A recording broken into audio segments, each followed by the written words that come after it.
There's been movement at the station, David, over at Hyundai. They're bringing out their N cars, and this one is the i30N.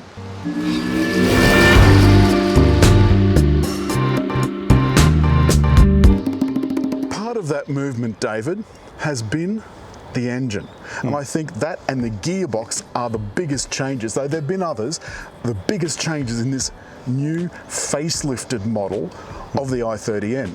And in fact, the modern turbocharged engine gets a lot of torque, and it's up 39 Newton meters with 4 kilowatts extra power. Which doesn't sound like a lot, but you can actually feel it. I reckon if we put these two together, this one and the previous one, there'd be a difference. Let's have a look under the bonnet.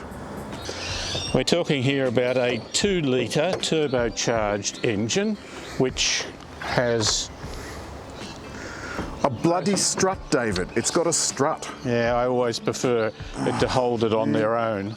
That's quite a compact little power plant. Yeah, it sneaks in there. It's just front-wheel drive. You can get it in a manual, but the automatic, well, the dual clutch, is both more efficient and faster. How's your leg room? Sorry, I struggled a little. Oh God, I can't get around. I can't get my body. And you see, the seat is set for me, so that's my point. Oh, okay, I had to squeeze in. This is pushing right up here. David, you're a ham. You're a ham. What do you think of the seat fabric? It's not bad. It's certainly not leather, and so it's sort of a sportsy fabric that always reminds me a bit of a wetsuit. And they've gone for not red stitching, they've gone for blue stitching look. It's understated in some ways, isn't it? It is understated. Have you got air vents in the back? This is clearly not made for people sitting in the back, except in a case of emergency and for a short trip. I think it's made for you and your lovely to have a bit of a weekend away, but let's have a look at the front.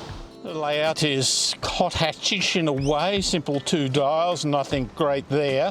They're analogue. In the middle is the 4.2-inch typical screen, something around that thing. Steering wheel buttons nice and neat. Oh, and what's this? These are things you've got to work out. They're your special N controls. So one whips it into a special N mode, and the other one over on the left-hand side, that is for your normal drive modes. 10.25 inch, that's increase. It used to be 8 and a bit in previous models, but the layout is fairly traditional in many ways. Couple of decent cup holders too. Cup holders here are good, and they're really good big cup holders here in the doors. The gear knob, David's got a lovely feel to it. It has indeed, and it's got the blue sort of stripe here. Yeah. This is the colour that is associated with Hyundai's N cars. It looks really smart. Separate air conditioning controls, nice face level vents, and what do you think of the surfacing? Look, it's nothing special. It's a little bit hard in a way. One thing that I thought was really strange is that the mirror is manual. I haven't seen one of those in years. The DCT is very easy to use, and I think that that's the great strength, something the i20N doesn't have. It only comes out in a manual, as this did up until very recently. You can hear the engine revving just a smidgen. It's a nice sound. It's a measured sound. It's not verbally or rough in one way. It's burbly, but it's certainly not lumpy. You know you're in the eastern suburbs when there's a learner plate on a brand new Defender behind us. Now, I'm going to select drive mode. Look what's happened up here. It's gotten all angry, and the exhaust has opened up its second bivalve mode Thingy. Oh, by Jove. Geez, that sounds absolutely extraordinary, and you can hear it shifting down, David. It's angry. It's angry with you, David. Why is it angry with you?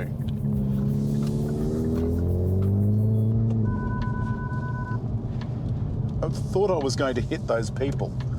The people are on the footpath. It's just turning into bloody hyacinth bucket. It's a car that is made to go for track days. You're never going to enjoy it at its fullness on a public road within... Well, the suspension, that's been fiddled with, hasn't it? It's been got at. Now, I didn't use very much power going around that very slow corner that was under the speed limit, and I could feel the front wheels shift. Oh, really? Under me as I was going around the corner here, trying to pull me around the corner faster than what the rest of the car wanted to go. Alan, the big difference between this and, say, a WRX would be the fact that it has WRX all-wheel drive. Absolutely right. And you can really notice that in the corners. We'll be going through one in a moment.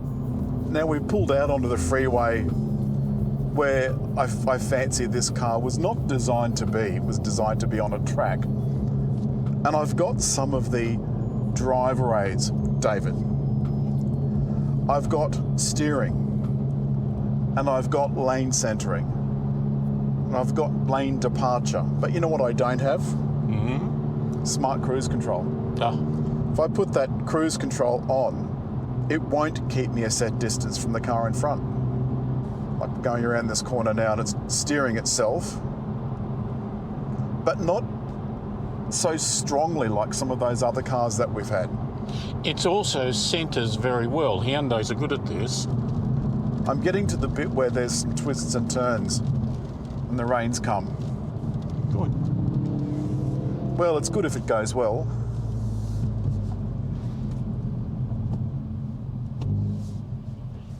Now, I noticed on the freeway, oh, they've re-tarmacked this. Absolutely blindingly. Gosh, David. Not even, and we're going around this at the legal speed limit, and that corner was near 90 degrees. There's a few bumps and twists in that turn as well.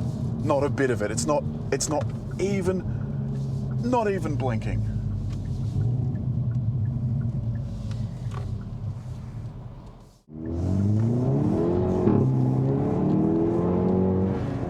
I tell you what, Joyce, it's got a bit of poke. And that's enjoyable. There's no question that that's enjoyable. I have to say, I think it's more enjoyable from that seat. Yes. One thing that I've found with hot hatches is it doesn't matter who you are, but the second somebody else gets behind the wheel, the immediacy, it's not lost, but you feel like it's what's out of the control. word? Yeah, you do. You genuinely do.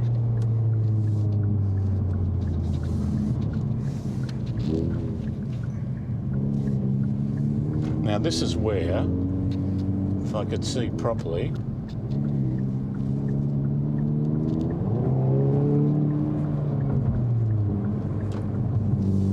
it's good for merging traffic, there's no question. It's great for merging in traffic, but I mean the problem here is no one does the bloody speed limit.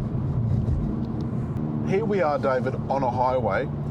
We're in only fifth, so pop it into not sport.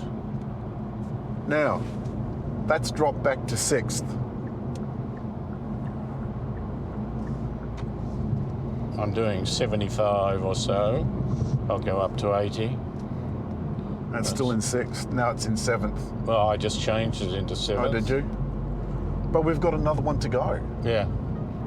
The steering on this i30N is lovely. It has that hot hatch sharpness to it. Yeah. That if you turn into a corner, which can mean that if you get a bumpy corner, then it'll react. Oh, and I like that though. I like that. Well, it makes my bits jiggle, and I'm okay with that when I want my bits to jiggle, David. The problem I've got is most of the time I don't want them to jiggle. I just want a lovely, calm, quiet, cozy experience. My days of wanting to go around a track at Warp 10 are gone. I don't enjoy it. I took it on a twisty section of road and found that it was relatively easy to feel good without getting near the speed limit or without breaking the speed limit. Whereas a real hot version car, you've got to watch like a hawk because it can so easily, with such a short burst of speed, take you to an illegal speed. And that's certainly the case with this. A short burst and you're already over the speed limit. That's all this week from I think, one of Hyundai's best cars. Oh, okay. It's certainly targeted at the hot hatch market. It is, and it's an ever diminishing market. There's fewer and fewer people that buy hot hatches, but as always, David, it's come to that time where we hit like. Leave a comment if you wish. And or even if you don't wish, if it's not favourable, don't bother. But above all, hit over there to subscribe.